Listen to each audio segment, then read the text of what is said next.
வணக்கம் நண்பர்களே.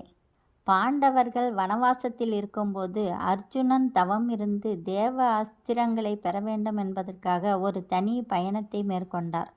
அர்ஜுனன் வனத்தில் சென்று இமயமலை பக்கங்களில் ஒரு அமைதியான இடத்தில் தங்கி சிவபெருமானை தவம் இருந்து வழிபட்டார். சதா ஓம் நமச்சிவாய என்ற ஜபத்துடன் அவர் தவம் இருந்து வந்தார்.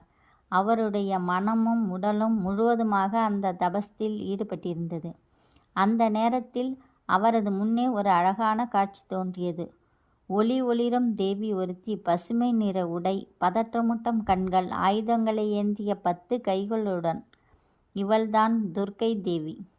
துர்க்கை தேவியை பார்த்த அர்ஜுனன் அதிர்ச்சியில் நெற்றியில் மண்ணிட்டு கைகூப்பி வணங்கினார். துர்க்கை தேவி, அர்ஜுனனே, உன்னுடைய தவம் மிகுந்த நம்பிக்கையுடன் ஈடுபாட்டுடன் நடைபெற்றுள்ளது. நீ போரில் வெற்றி பெறுவாய் என்றார். சிவபெருமான் உனக்கு பாசிபதாஸ்திரம் வழங்குவார் என்றார்.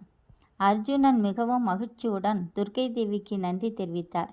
பின்னர் அவர் சிவபெருமான் தரிசனம் பெற்று பாசிபதாஸ்திரம் பெற்றார். இது மகாபாரத போரில் அவனுக்கு மிகப்பெரிய ஆதாரமாக இருந்தது.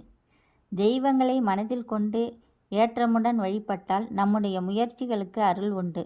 துர்க்கை தேவி ஒருவரின் பவித்திரமான முயற்சியை எப்படி அங்கீகரிக்கிறாள் என்பதை இந்த கதை நமக்கு எடுத்து சொல்கிறது.